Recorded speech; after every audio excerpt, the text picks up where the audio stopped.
Hello and welcome back to my third episode from Orkney. Yesnaby really was probably top of my list of priorities locations to go to when I visited the islands. I really do prefer to have an open mind when I'm visiting a new location, and I'm more than happy to take people's advice as to where to look, but I really do enjoy kind of discovering new things for myself. And I knew that anywhere that's got an iconic sea stack has probably got an awful lot more to see as well. I would have been disappointed to have returned home without any decent images from this location, so in the end we visited it about 4 times over the 2 weeks. The layered sandstone cliffs, which are also run through with great big kind of walls of basalt, are pretty deeply eroded and undercut by the wave action. So these dynamic environments are some of my very favourite places to go. I guess the only real shame was the very limited access to platforms closer to sea level, where I'd definitely have gone if I could to get closer to the wave action. There was one big bay, one big kind of open bay, but the waves back there weren't very big simply because it was too far away from the kind of main surf action. In this still image taken from some of the video footage, you get a really good idea of how undercut those cliffs actually are. I reckon there are places there where you're probably standing 15 foot, maybe even 20 foot back from the edge and don't realise that you're actually over the sea. It goes in a little bit closer now and you'll see waves breaking deep under the ground. You're literally watching the formation of arches and sea stacks right in front of your eyes.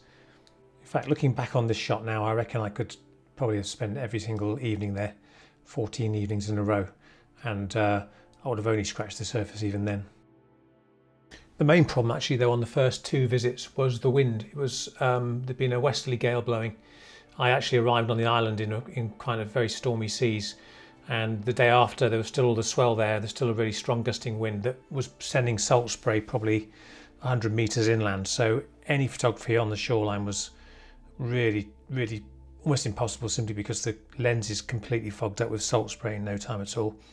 The very first visit, as I mentioned before, was more of a reconnaissance trip. The second visit we ended up going inland a little bit, where there was a fantastic ruined farm, and I'll show you some of the images right now that we made in there, sheltered from the wind, away from the salt spray, just having a look at some details of barns and the old farmhouse itself.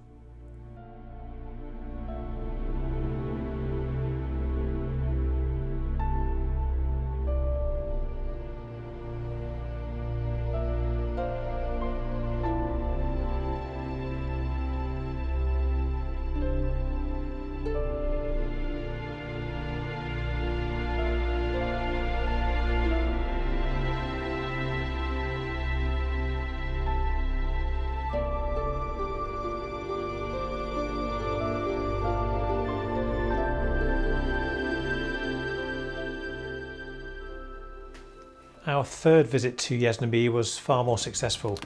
The wind had died down, the surf was still really big, there's quite a large swell still coming in, which meant for big waves, but we didn't have any issues with salt spray at all. I roamed around on the cliff tops for quite a while, and it's really like a landscape of shattered rock and very much almost like a lunar landscape. There's very little in the way of foliage. Salt spray obviously takes care of everything and burns it all away. Lots and lots of layers of sandstone, but very chaotic. The light, however, was still really harsh, and in fact there weren't really any clouds at all, so I knew we weren't in for a colourful sunset.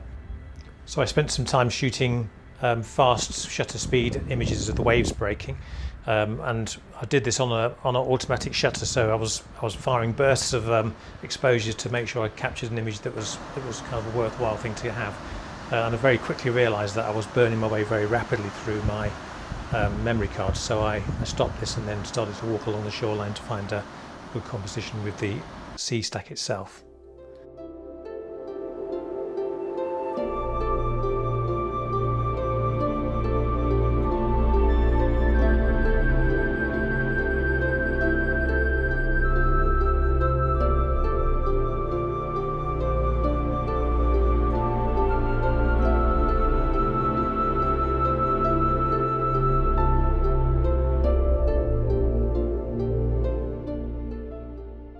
Having arrived at Yesnaby Castle, I found a position overlooking the stack.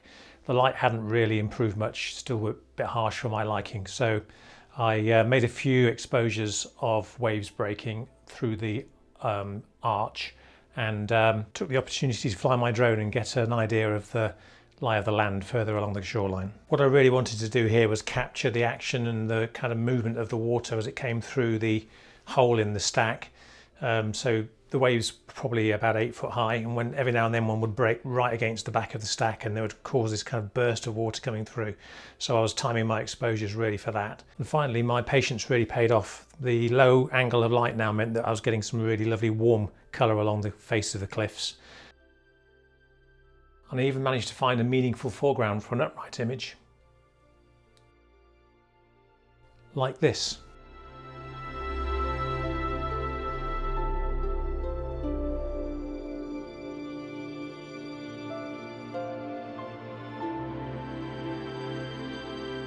Of course, the evening wasn't over yet. Those of you who know me or have been on one of my workshops know that I like to stay out until literally there's no light left.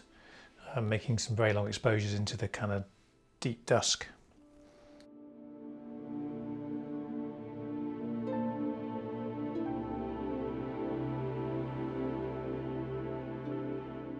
These are both images I'm very, very keen to return to Orkney to have another look at.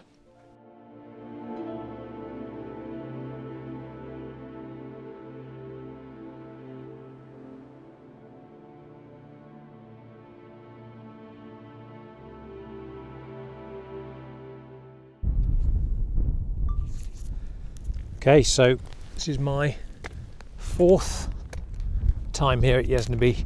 I'm coming back today in the hope of, well, I've had basically 2 days where the conditions were probably too challenging to photograph. Very, very strong westerly wind and huge swell and lots of salt spray in the air.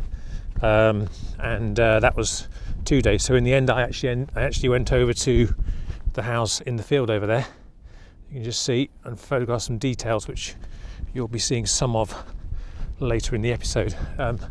Right now I'm walking back down the main path and heading away from the parking area. Got some decent cloud this evening. I can just make out Hoy above that headland there. So I'm going to get myself onto a bit of cliff where I've got a better view of Hoy and even a little bit glimpse view of the old man of Hoy. It's probably about an hour and a half before sunset right now, so that gives me plenty of time to find something really nice to use as foreground.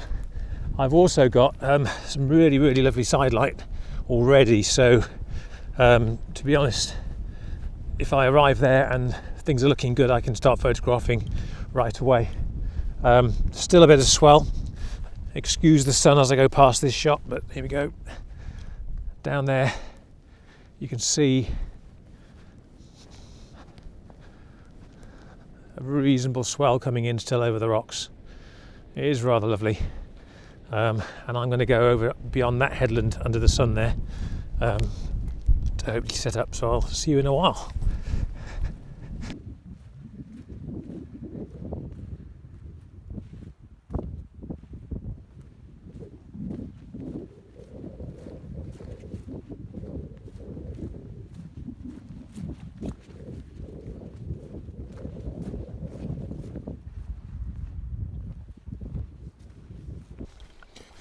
It's been pretty cold here the last couple of nights.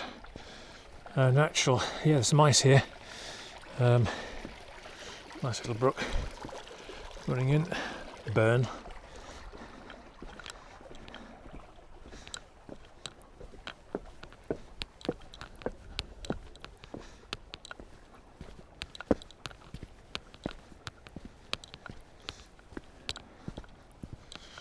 The waves yesterday, or the other day when I was here, were absolutely piling into this bay right up to the back of it. It's amazing, really. What an amazing difference.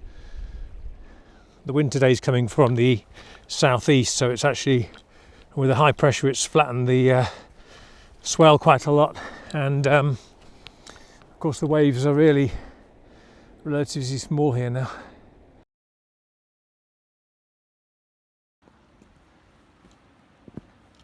So I made my way along the shoreline, enjoying the peace and quiet, and also really enjoying the lovely colour contrast created by sunlight hitting the headlands while I walked on the shaded side of the bay.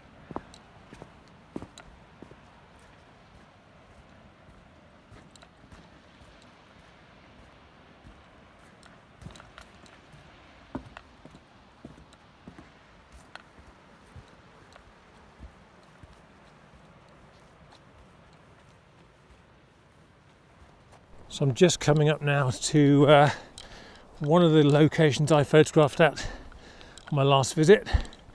It's not going to work now. It's a great spot, but it's not going to work now because the sun's right in my face. But what a view from here. Really lovely. I think rather than heading up here onto the top of this headland, there's a view back along the cliffs here too, but rather than going up onto this headland, I'm going to go along to the next one to guarantee a view towards Hoy, I think.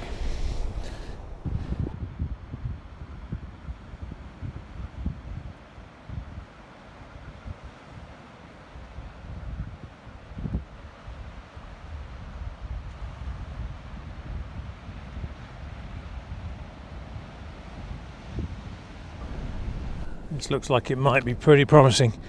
I'm a sucker for jagged stuff, so let's have a quick look on here. Got to be a bit careful because some of this overhangs I'm not that keen on. Once I know I'm standing out over the ocean, I'm going to be a little bit nervous, but look at some of the shapes here. This is fantastic. Whoa, now we're talking. That's amazing. Holy smoke. Oh yeah. Oh dear. I think this is going to have to be done.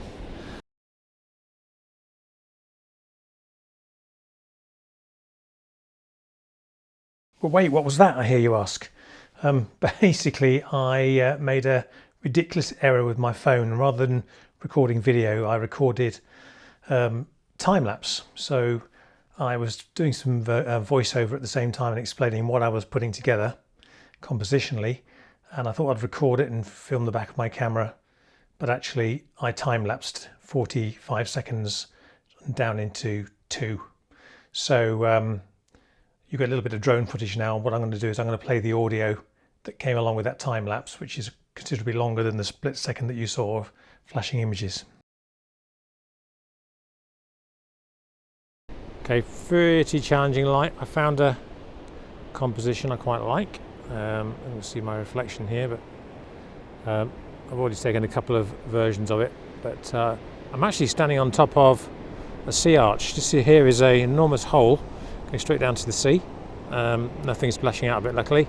Over here is the open sea, and I'm photographing these rocks across the top of it, and the view across in the background to Hoy. And obviously I am actually shooting it upright. And here are 3 images I made in changing light with subtly different foreground compositions. I'm undecided at this point as to which one of these 3 I prefer the most. I'm not particularly keen on images with strong direct light. I often wait and expose my image when the sun is dipping in and out of cloud rather than when it's full on. So the middle image for me is perhaps a little bit too strongly lit, to a point where I think it takes some of the colour away from the foreground rock, which is revealed in the other 2 images with softer light. But the composition in the middle image I think is potentially the strongest, so it'd be quite interesting to hear your thoughts on that. But you know what they say, if in doubt, drive all the way back to Orkney and try harder next time.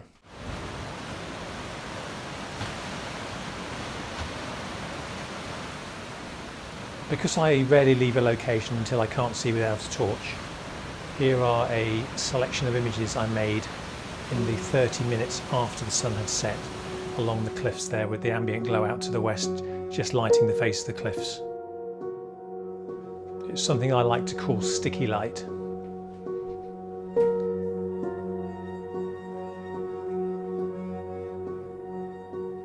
If you've made it this far, thank you so much for watching, and I look forward to seeing you all again soon.